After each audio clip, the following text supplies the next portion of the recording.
ഇന്ന് നമുക്ക് present continuous നോക്കാം. ലാസ്റ്റ് വീഡിയോസിൽ നമ്മൾ സിമ്പിൾ ഫ്യൂച്ചർ ആണല്ലോ പഠിച്ചത്.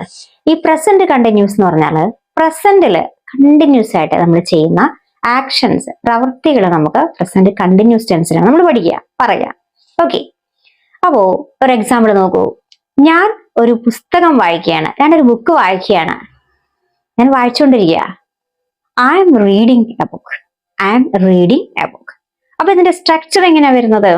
ഫസ്റ്റ് നമ്മൾ സബ്ജക്റ്റ് വെക്കണം, ദെൻ ഈസ്, ആം, ആർ ഇതിൽ ഏതെങ്കിലും ഒരെണ്ണം വെക്കുക, പിന്നെ വേർബിന്റെ കൂടെ ing ചേർത്താൽ ഈ പ്രസന്റ് കണ്ടിന്യൂസ് ടെൻസ് ആയി. It's very simple. അപ്പൊ എങ്ങനെയാണ്? ഒരാളാണെങ്കിൽ നമ്മൾ ഈസ് വെക്കുന്നു, ഒന്നിൽ കൂടുതൽ ആൾക്കാരാണെങ്കിലോ ആർ വെക്കുക, പിന്നെ അതിന്റെ കൂടെ ആം ആണല്ലോ നമ്മൾ യൂസ് ചെയ്യുക. ഞാനൊരു ബുക്ക് വായിക്കുകയാണെന്ന് എങ്ങനെ പറഞ്ഞേ? I am reading a book, I am reading a book. Then അവർ ക്രിക്കറ്റ് കളിക്കുകയാണ്. അവർ കുറെ ആളുകളുണ്ട് അല്ലേ?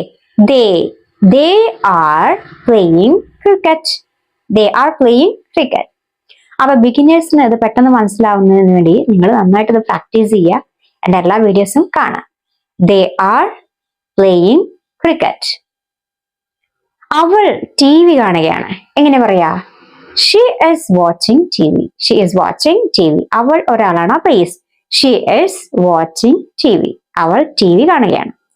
ഞങ്ങൾ ഇംഗ്ലീഷ് പഠിക്കുകയാണ്. ഞങ്ങൾ കുറെ ആളുകളുണ്ട്, അപ്പൊ ഏതാണ് വെക്കുക? R.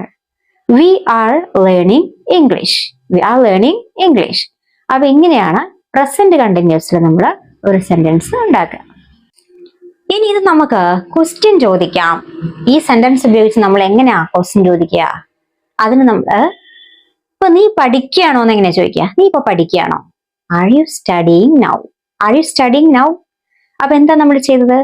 Is, um, R subject എന്താണോ അതിനനുസരിച്ച് നമ്മൾ ഓക്സിലറി വെർബ് ഫസ്റ്റ് വെച്ചു കൊടുക്കുക, ദെൻ സബ്ജക്റ്റ് വെക്കുക, പിന്നെ വെർബിന്റെ ing വെച്ചാൽ നമുക്കത് ക്വസ്റ്റ്യൻ ആയി. അപ്പോ ഫസ്റ്റ് നമ്മൾ ഈസ്, ആം, ആർ ഇതിൽ ഏതെങ്കിലും ഒരെണ്ണം വെക്കുന്നു, ദെൻ സബ്ജക്റ്റ്, പിന്നെ വെർബിന്റെ ing ഫോമും കൂടി വെച്ചാൽ നമുക്ക് എന്താണ് ഇത് ക്വസ്റ്റ്യൻ ചോദിക്കാം. അപ്പൊ നീ ഇപ്പൊ പഠിക്കുകയാണോ എന്ന് എങ്ങനെ ചോദിക്കുക?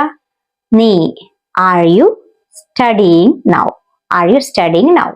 യുവിന്റെ കൂടെ ആറല്ലേ വരിക? Are you studying now. അപ്പൊ ഓക്സിലറി വെർബ് ഫസ്റ്റ് വരും question. Are you studying now, നീ ഇപ്പോൾ പഠിക്കുകയാണോ? ഇനി അവൾ എഴുതുകയാണോ എന്ന് എങ്ങനെ പറയാ? അവൾ എഴുതുകയാണോ നമ്മൾ എങ്ങനെ പറഞ്ഞത്? ഷീ ഈസ് റൈറ്റിംഗ് അല്ലേ? അപ്പൊ ഈസ് ഫസ്റ്റ് വെച്ച, ദെൻ എന്താണ് സബ്ജക്റ്റ്? ഈസ് ഷീ റൈറ്റിംഗ്, അവൾ എഴുതുകയാണോ, അവൾ എഴുതുകയാണോ. ഓക്കെ, അപ്പൊ ഇങ്ങനെയാണ് നമ്മൾ ക്വസ്റ്റ്യൻ ഉണ്ടാക്കുക.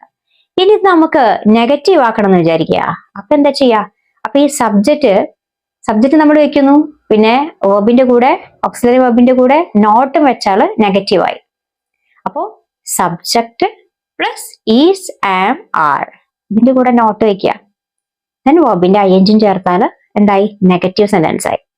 അപ്പോ ഞാൻ പഠിക്കുകയല്ല എങ്ങനെ പറയാ? I'm not studying, I'm not studying, I'm not studying. അവൾ എഴുതുകയല്ല, she is not writing, she is not writing. അപ്പൊ നിങ്ങളിത് പ്രാക്ടീസ് ചെയ്യുക. See you in the next video and don't forget to subscribe, like and share my channel.